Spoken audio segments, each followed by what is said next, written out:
लाखे जरी में तेज बारिश में बाइक और सामान बह गए।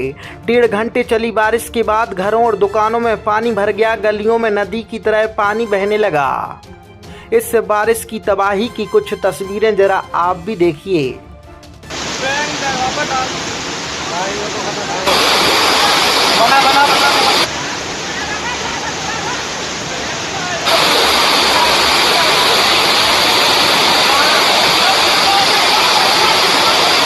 भाई साहब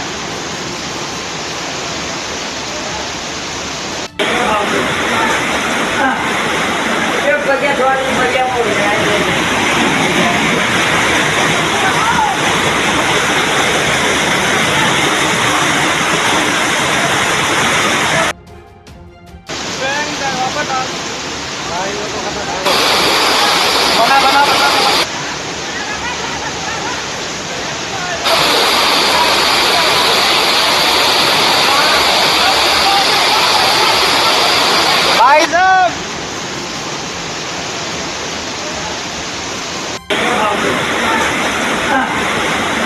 बजे थोड़ा